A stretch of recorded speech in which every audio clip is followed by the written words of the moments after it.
മായി ചേർന്നത്. താരസംഘടന അമ്മയുടെ തലപ്പത്ത് ആര് എത്തുന്നു എന്നതിൽ സ്ത്രീ പുരുഷ വ്യത്യാസമില്ലെന്ന് നടൻ മോഹൻലാൽ. ആരെത്തിയാലും നല്ല നിലയിൽ ക്ഷേമ പ്രവർത്തനങ്ങളുമായി സംഘടന മുന്നോട്ടു പോകും. ഇതുവരെയുള്ള തന്റെ അനുഭവ പരിചയം പുതിയ ഭരണസമിതി അംഗങ്ങളുമായി പങ്കുവെക്കുമെന്നും മോഹൻലാൽ ന്യൂസ് 18 അനുവദിച്ച പ്രത്യേക അഭിമുഖത്തിൽ പറഞ്ഞു. ലാലേട്ടൻ, അപ്പോൾ കഴിഞ്ഞ ദിവസം ഈ അമ്മ സംഘടനയുടെ തെരഞ്ഞെടുപ്പിന്റെ സമയത്ത് ലാലേട്ടൻ വന്നിട്ടുണ്ടായിരുന്നു. വന്ന സമയത്ത് ഈ മാധ്യമങ്ങൾ മൊത്തം ലാലേട്ടനെ ഒന്ന് വളഞ്ഞു.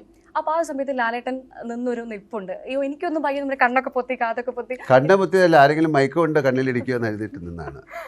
പിന്നെ ഭയങ്കരമായിട്ട് വന്ന് പറയുമ്പോൾ എന്താണെന്ന് മനസ്സിലാവില്ല. അപ്പം നമുക്കൊരു സേഫ്റ്റി അല്ലേ കാര്യം. അവരുടെ ഒരു ആ സമയത്ത് കഴിഞ്ഞ പ്രാവശ്യം എൻ്റെ കണ്ണിൻ്റെ അകത്ത് നന്നായിട്ട് ആ മൈക്ക് കൊണ്ടു. അത് കണ്ണിൻ്റെ അകത്ത് കൊള്ളുക എന്ന് പറഞ്ഞാൽ അത് കുറേ സമയം അത് ഞാൻ സഫർ ചെയ്യേണ്ടി വന്നു. അപ്പം അത് വേണ്ടിയിട്ട് നിന്നാണ്, അല്ലാതെ നമ്മളെ പ്രൊട്ടക്ട് ചെയ്ത് നിന്നാണ്.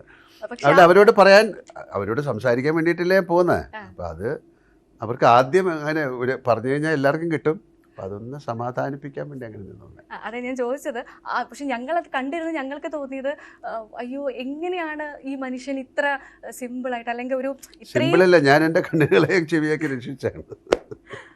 അല്ലെങ്കിൽ ഞാൻ പറഞ്ഞത് ഇങ്ങനെ ചുറ്റും ഇത്ര ആള് ചുറ്റും നിൽക്കുമ്പോൾ ഒരു ദേഷ്യവും തോന്നാതെ ഇങ്ങനെ ക്ഷമയോടെ നമ്മളല്ലേ അങ്ങോട്ട് പോയി സംസാരിക്കുന്നത്. നമ്മളവിടെ സംസാരിക്കേണ്ട ഒരു സാഹചര്യത്തിൽ സംസാരിച്ചപ്പോഴേ. അപ്പോൾ അവരോട് പറഞ്ഞത് ഞാൻ പോയി വോട്ട് ചെയ്തു, എനിക്ക് അന്ന് പോകണം, ഞാൻ ഹാവ് ടു എനിക്ക് മദ്രാസിലേക്ക് പോകണമായിരുന്നു. അപ്പോൾ അത് വോട്ട് ചെയ്തു. അത് ഞങ്ങളുടെ അവിടുത്തെ മെമ്പേഴ്സ് എല്ലാവരും കൂടെ തീരുമാനിച്ചൊരു കാര്യമാണ്. വോട്ട് ചെയ്തില്ല, അതിലാരാണ് വരുന്നത് അവരതിൻ്റെ പോസ്റ്റുകളിലേക്ക് പോകും. ഇതൊരു നല്ല സംഘടനയാണ്. ഇത് ഒരുപാട് പുറത്തറിയാൻ പാടില്ലാത്ത ഒരുപാട് നല്ല കാര്യങ്ങൾ, നമ്മളെല്ലാ കാര്യങ്ങളും പറയാറില്ലല്ലോ. നമ്മുടെ ഒരു 565 പേർക്ക് വേണ്ടി ചെയ്യുന്നൊരു സംഘടനയാണ്. അപ്പോൾ അതിലേക്ക് പുതിയ പോസ്റ്റുകളിലേക്ക് ആൾക്കാർ വരട്ടെ. അതിപ്പോൾ സ്ത്രീ പുരുഷൻ ഒന്നുമില്ല, സ്ത്രീ വന്നാലും പുരുഷൻ വന്നാലും അവരെയൊക്കെ സപ്പോർട്ട് ചെയ്ത് മുന്നോട്ട് കൊണ്ടുപോകാൻ നമുക്കൊക്കെ പറ്റും. നമ്മൾ അവിടെ എല്ലാ ദിവസവും ഓഫീസിൽ പോയി ഇരിക്കണം എന്നൊന്നുമില്ല. അവരെ എന്തൊക്കെ രീതിയിൽ അവരുടെ ഡിസിഷൻ മേക്കിങ്ങിൽ നമ്മളാൽ കഴിയുന്ന കാര്യങ്ങൾ, അല്ലെങ്കിൽ നമുക്ക് ഒരു എക്സ്പീരിയൻസ് ഉണ്ടല്ലോ, അത് ഷെയർ ചെയ്യാം. ബാക്കിയുള്ള കാര്യങ്ങളുടെ ഡിസിഷൻസിലൊക്കെ നമ്മളും പാർട്ടിസിപ്പേറ്റ് ചെയ്യാം എന്ന് പറഞ്ഞിട്ടാണ് തിരിച്ചു പോയത്. എന്തായാലും ആ പുതിയ സംഘടനയ്ക്ക് ഒരുപാട് മാറ്റങ്ങൾ വരുത്താൻ സാധിക്കുന്നു ലാലേട്ടൻ വിശ്വസിക്കുന്നുണ്ടോ? മാറ്റങ്ങൾ വരുത്താനല്ല, അത് മാറ്റങ്ങൾ ഉണ്ടാകട്ടെ എന്നാണ്. മനഃപൂർവ്വം ഇരുന്ന് മാറ്റം വരുത്താൻ ഒന്നും ആവശ്യമുള്ള കാര്യമല്ല. അത് ഒരു സിസ്റ്റമിൽ പോയിക്കൊണ്ടിരിക്കുന്ന കാര്യമാണ്. അതിൽ പുതിയ മാറ്റങ്ങൾ വരുത്താനൊന്നും എനിക്കറിയില്ല. അങ്ങനെ മാറ്റങ്ങൾ മനഃപൂർവ്വം വരുത്തുമ്പോഴാണല്ലോ കുഴപ്പങ്ങളുണ്ടാകുന്നത്.